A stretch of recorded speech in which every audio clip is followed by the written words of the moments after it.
This is Women in Business. Welcome, I'm Fenly Foxen. Companies are often faced with the tedious task of sifting through piles of CVs and interviewing person after person. This in the hunt for the most talented executives that also fits your company's needs. One could save a lot of time and money by simply getting someone else to do it for you. And Pratt is a director of one of South Africa's leading executive search companies, Pratt & Associates, and has developed an impressive track record in executive search and management selection for companies in South Africa and globally, and she's here to chat to us. Welcome, Anne. Thank you so much for joining us. Thank you. Pratt & Associates, why did you start a company of this nature? 11 and a half years ago, we saw there was a strategic need in South Africa for a world-class, premium quality executive search firm that was truly committed to transformation and empowerment. And if you recall back in those days, transformation was something people thought about, and it was an intellectual decision. But we recognized the market had a real need for that, and we felt we were well positioned to close that gap. Yeah. At a time when Africa is also going through a global downturn, how is it affecting your company? I think all businesses are affected to some extent, but I think we've been fortunate. We've had very niche, premium, top-end assignments, and I think that's really as a result of having built up a well-respected brand over many years. Yeah. What kind of risk management have you put in place thus far, though? I think in terms of risk management, it's about, firstly, your own people. So it's about finding ways of attracting and keeping your people, ensuring that they're growing and developing. And I think the other side of it is really the customer service approach. And I think many search firms, not all of them, but many of them, if you view the customer, they think of the corporate client who's given them the assignment and paying the bills. For us, the candidate is equally our client. And I think just having a consistent service delivery standard, treating them with the same turnaround, and building up those relationships over many years. So talking to them even when you don't have a particular assignment. It's about taking an interest in a human being. At a time when companies are actually downsizing, are you finding that companies are coming to you and saying, we're looking for this talent, this pool of talent, for example? Is that happening still? I think it is. And I think has it slowed down, though? I think yes. I think to some extent it has. But when you positioned at the premium top end, it's really about a couple of key strategic positions. So I think in terms of that, we've still found that we've been asked to help boards and companies deal with top appointments. And I think in down times, it's often the opportunity is there for really good, competent people. I think also in downturns in the economy, the golden handcuffs like shares and keeping people in place because of, share options and things, that diminishes. So often you can move good people. Yeah. Executive talent, that's what you specialize in, but which sectors are still looking at this time? Clearly, and we've seen it, government and state-owned enterprises. There's a lot of challenge and a lot of work there, and yeah, we've been involved in an initiative proactively to identify people from the private sector who wouldn't mind going in and helping government and certain ministries and stuff, and of course in the state-owned enterprises. But do you poach people from another private company for a private company? Well, we have very clear off-limit policies, so there's an ethical standard. We would never take out somebody we've put into an organisation ever. And very often, even if people are going through slightly difficult times, often our role is to facilitate and help them stay committed to the company. And we take that seriously because it's about the company getting a long-term investment. And if one's done one's job properly and created a happy marriage, then there's no reason why that shouldn't be. Every marriage has its ups and downs. So we would never take someone out we put in. As long as a company is a client, we would never take anybody out of their organisation. And 2 years after our last assignment, we still would not take anybody out. So there are clear off-limit policies. But if you design your strategy appropriately, you can often, you know, we have a strategy that says these are the sorts of companies in the sector we want to work with, and therefore those companies would be our places that we source from. When you're sifting through CVs and you're seeing that a person has job hopped too often, how does that place them? Yeah, I often talk about this. I think there's some really good people, and I think for top black executives, often it's quite difficult for them too, because if they're good, they're in demand, and often I talk to them off the record, and even if it means we don't place them, but you know, what I say to them is you need to be strategic about your career. You need to show companies that you can not only go and get a grip on the job, but consolidate in the position and deliver. And normally at a strategic level, it takes a good 3 years for an exec to really make their presence felt. So we encourage them not to do that. And often we see great talent and we say, you know, we really want you to succeed long term. We've had assignments where clients have said to us, if anyone's got less than 2 years minimum in any one company, we're not interested, don't even bring their CV. So we really try and guide people in terms of that. What is a good span to be staying at a company? What time span would you say one should be staying? It's a good one. I think, you know, minimum, and again, you know, climbing up the ladder, I think 3 to 5 years. I think 3 years minimum for the reasons I've given. And I think it just shows. But, you know, again, what you find sometimes, people may have a 6-year stint in an organisation, then they may have a 2-year stint and something hasn't quite worked out, but then, you know, they have stability again. So you've got to look at the overall picture. But there needs to be a general track record of sustainable and stable performance. You pick it up quickly. Now, your company has been featured in the best companies to work for. Why would you say that it is? I think it's, I think our global position, we are a niche entrepreneurial business, but we've tied up globally. We have world-class standards. We're very strong on being well-branded with a strong reputation. And I think often that attracts high-performing people who want to come through the ranks. I think we've had the privilege of working with and developing some of the great talent in our industry. And we've, you know, and some of them, I mean, I suppose growing up in Unilever, I have a Unilever philosophy in a way that says, you know, if people come in and they're young and we take them through the ranks and they're with us minimum 3 to 5 years, but minimum 3, we've had a return on investment and they've had a great training ground. And so far that's proven true. Sure. Are there enough executives in South Africa to go around, though? Big question. and a hot issue. And my friend Jimmy Mani would have very, you know, clear thoughts about that. I think there are good executives, and I think it's often about employers' attitude towards bringing in good execs. I mean, we had an assignment for non-exec directors with a company that was delisted and then bought and is subsequently delisted. But they were looking for non-execs, people of colour. The strategy was, let's find people who are not the normal non-execs, let's grow the pool. And with the client, we discussed and agreed that they would induct these people as part of their appointment. They would be sent for proper board training with their auditors, with, you know, the Institute of Directors, etc. So that assignment, the strategy was, let's find talent, let's give them the necessary tools to develop, and let's help them grow into the position. And the client turned around and said they were amazed at how many good people there were to choose from. They appointed 3 non-execs from the pool that we presented, and happy to say they all did extremely well. So I think it's an attitude thing. I think there are good people.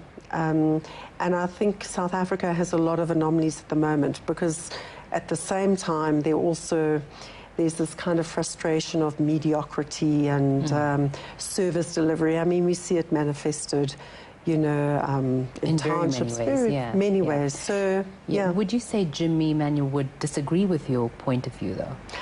I think we may agree on some levels and perhaps disagree on others. I think sometimes, you know, I think it depends on the industry, supply and demand in the sector. We know that in technology, we know there are gaps in science and maths. And so if you look at the whole filter system of people coming through schools, we know that there's a relative shortage. To say there aren't good accountants of colour or generally good people, I don't think that's true. I think there are good people. In terms of employment equity, which sectors would you say are getting it right? I think the telecommunications sector has been pretty avant-garde and progressive. For many years, we worked with MTN, put in a lot of their top directors and executives. And I think that's an example of a company that was very progressive. They were not about catch up when we have to because of the law. They were very proactive. They had a very good brand strategy to attract talent, and I think they did really well. And I think, you know, obviously Telkom is a state-owned enterprise. We've just, in fact, facilitated the appointment of the ex-boss of Cell C into Telkom Nigeria. And I think, you know, obviously the state-owned enterprises, there's been a different influence. But I think telecoms has done it pretty well. I think fast-moving consumer goods is a little slower. They're multinational, so perhaps there are different issues and complexities, and they've had different agreements around BE and how they structure that. Do you poach international talent? We do. And I think, again, it depends on the market and where the market's at. About 4 years ago, to bring, I think South Africa was possibly more open, although, yeah, preference has always been to give South Africans, you know, the right kind of, well, the opportunity. I think where skills required more of a global knowledge experience base, I think there was more tolerance then. So which sectors were you employing these international talents for in South Africa? Again, a lot in the telecom sector. You know, we had companies here. Are they coming in as consultants for a short period, or how is it working? No, they've really come in as expatriates, but equally we've taken quite a few South Africans and placed them into Africa. Okay. You know, so every market... Which sectors are going into different parts of Africa? Financial services, particularly banking, again, telecommunications. Again, fast-moving consumer goods, SAB's had a pretty good footprint, and we know, you know, they've done that globally. So we're a South African-based business, sorry, has an African or an international strategy, the movement of people with those global skills. And there are global competencies that people who've worked around the globe have developed. Yeah, sounds very promising. Well, we're taking a short commercial break, but when Women in Business returns, we continue chatting with Pratt about searching for the perfect executive who also fits into your company's ideals. Do stay with us.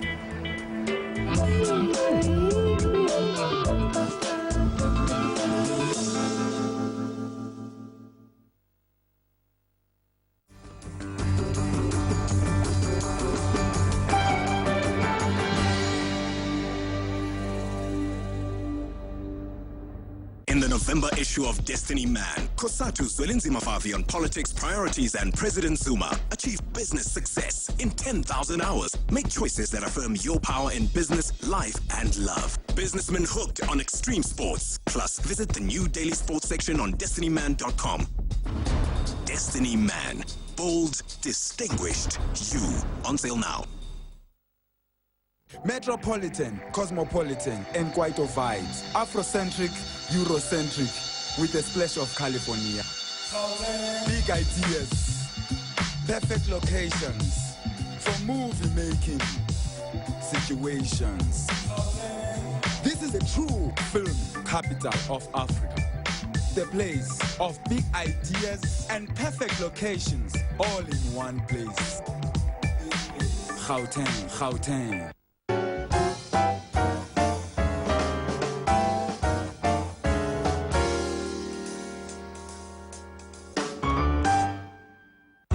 This week on Captains of Industry, we speak to the man at the helm of a leading South African gold mining company, AngloGold Ashanti. Mark Kutufani was appointed as CEO of AngloGold Ashanti in September of 2007. A mining engineer by training, Kutufani has been actively involved in the mining industry since 1976. That's Captains of Industry this Thursday evening at 9 p.m.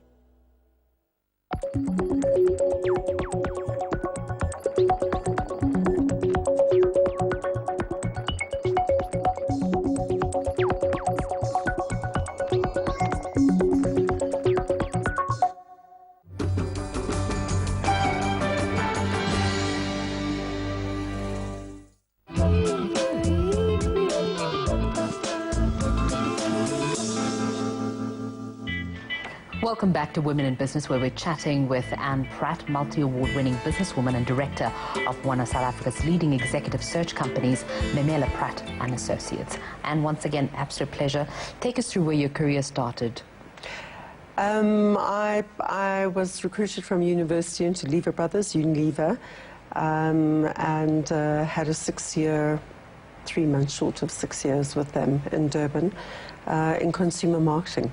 What was that experience like? Fantastic.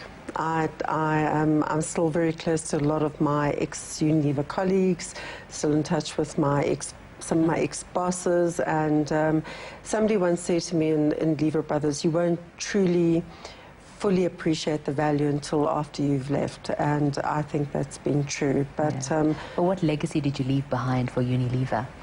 I think I had the privilege of working with a superb marketing manager who was from the UK. We relaunched 3 of the toilet soap brands in 1 year. Breeze, Sunlight Bar Soap and Vernolia, and then just before I left I briefed in the relaunch of Surf, and of course Surf is one of the major brands in South Africa. Yeah. From studying industrial psychology to going into consumer marketing, was that very different? Was it very varied? I think very relevant, actually. Understanding consumer behavior is the starting point of any good consumer marketing strategy and plan.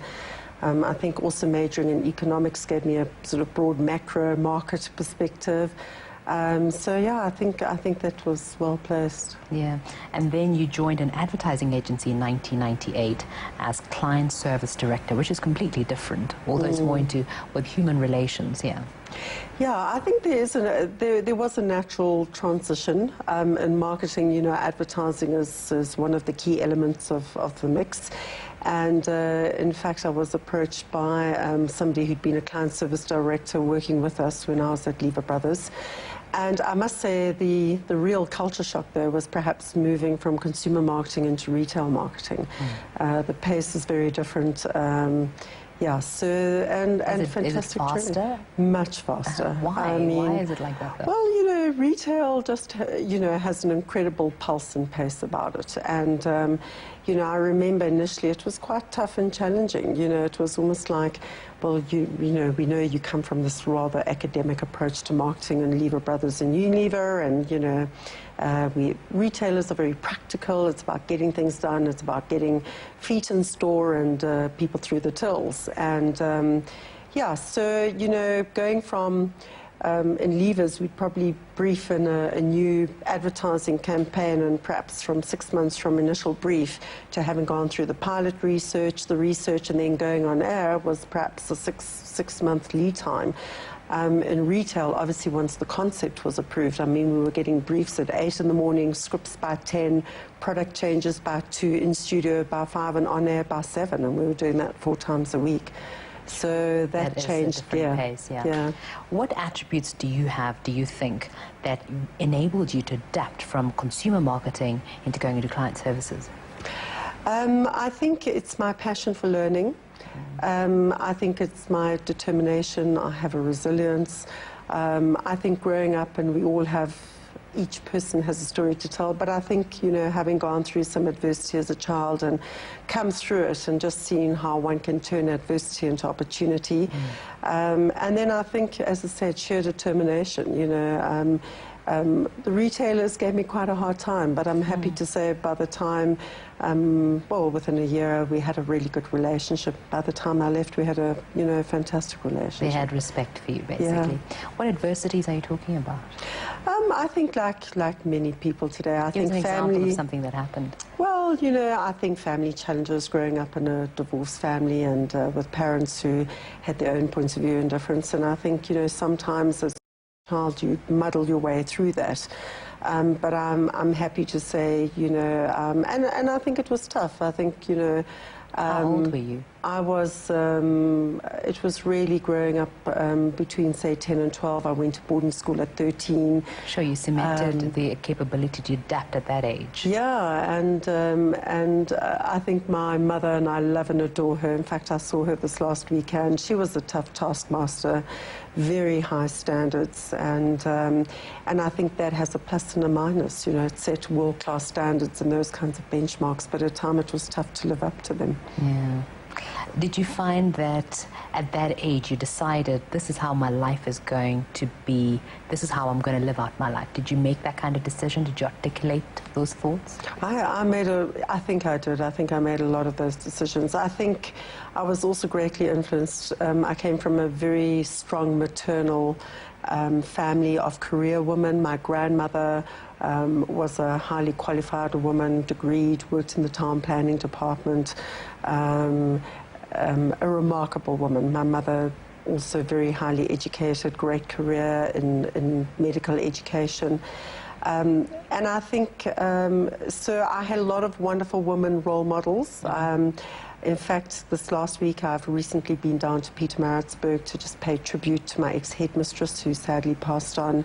But I went to a fantastic school, Wickham Collegiate, and I think my education and going back really struck a chord, just how important those fundamentals are. And I think those values. So to answer your question, I grew up deciding that I wanted to be a high performer, an achiever, to make a difference, to really go out there and make a difference in this country, and also with a global appreciation. Yeah. Are you more like your mum? I think I'm a bit of mum and dad. My father was quite an adventurer. He was in travel. He had a charm about him. And I certainly developed his great passion for travel. I've travelled a lot of the world. I hope to travel the whole world before I pass on. And I think it's education at the University of Life. Yeah, absolutely. You come from a family of women that have worked hard, that are career-driven, and when you started working, obviously in those days there was no women empowerment going around. Did you feel that you had to adjust quite a bit? I think I was blessed being recruited into Lever Brothers Unilever, a very progressive multinational. Lever Brothers, and in fact I remember talking to my ex-marketing director, Theo, about that in fact, you know, Levers and Unilever hired a lot of women. There were more women than men in the marketing department. In fact, he joked one day and said at one stage there were almost too many women. You know, they felt they needed more gender balance. So I think I was very fortunate, and yeah, I had a lot of support at an early age. Yeah. You also, when you were doing an MBA, you won an award from the NEDCO Award for a full-time student who won the most outstanding contribution in business. Did that cement your way forward as well? I think it was part of the building blocks. I think every time one achieves an award of recognition, it's almost like it's the pat on the back. And yeah. What went through your mind, though? What were you thinking when you won this award? I thought, gosh, that's fantastic. And I think it fitted with my objectives from a young age, even at school. I never wanted to be top of the class. If I was in the top 5, that was good for me. I wanted to be an all-rounder. So for me, broad-based education, being good on the sports field, on the stage, in the debating society, all of those things were important. And I think that award kind of reinforced that my thinking and my own planning, if you like, was being affirmed again. And I feel better off being a rounded person. Yeah. Now, you're also a member of International Women's Forum, advancing women's careers. It's very important to you. Firstly, what is the scene in terms of Africa for women in business and leadership? What would you say the scene is like? I think Africa is such an exciting place to be. I think there's huge opportunity. I had the privilege recently, just after the Business Woman of the Year event, to be invited to a lunch where Hillary Clinton addressed the business community at the IDC. She's a fantastic role model. Did you meet her? I did. Okay. Yeah. What conversations happened there? It was brief. I mean, she really spoke to the whole audience, and I was fortunate enough to briefly meet her afterwards and just to say thank you. You know, I think there's a woman who's gone through great adversity, what personally, professionally. Like? You know, she's, I think, again, her adversity has softened her. I think she came across as inspiring and as inspired. Certainly assertive, clear in her thinking, but with a human touch. And yeah, it was very special. I was also privileged to be invited to the Nelson Mandela Foundation breakfast when President Ellen Sirleaf Johnson came down. Now, she's the first democratically elected president in Africa. And again, humble, very humble, inspired, a different leadership approach. Rather than waiting for the followers to come to the leader, she even relayed examples of how they had certain cabinet meetings out in rural areas, and, you know, just a whole new idea of leadership and what is required. And really, leadership is my hobby. I think it's, you know, I know certainly when we have great leadership that's competent, that has integrity, we make economies tick well. Yeah. Now, you mentioned Hillary Clinton and Ellen Johnson Sirleaf, and obviously you're a woman in leadership in your own right. What are some of the lessons that you learned, or what is it that they carried that you'd like to carry forward? I think it's perhaps building on what I think I perhaps, you know, have achieved today, but at a much greater level. So I think it's really my aspiration is to perhaps broaden my scope in Africa internationally. We have done that, and we are part of an international community, but I think the extent to which they've done that is great. I think from a personal point of view, I think a great level of integrity, self-discipline, a huge passion to make a difference. Yeah. Looking back over your life, I'm sure there are errors and mistakes that you made in business. What's the one lesson that you learned that you will be taking forward?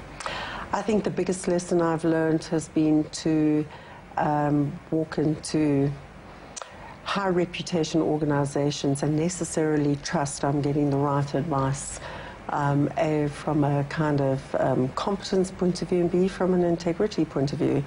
And I've learned from that always to put in checks and balances. So even if you're going to a good high-level reputable organization, it's always helpful to cross-check and balance with other organizations in a similar field. Yeah. Well, Anne Pratt, what a pleasure chatting to you. Thank you. Well, on that note, we end this edition of Women in Business. Remember, if you have a specific women in business you'd like to see featured on the show, or if you have a question you want answered, feel free to drop us an email at the address on screen. You can also visit our website at www.cnbcafrica.com, and I'd love to hear from you. Until next time, from me, Fenly Foxen, it's goodbye.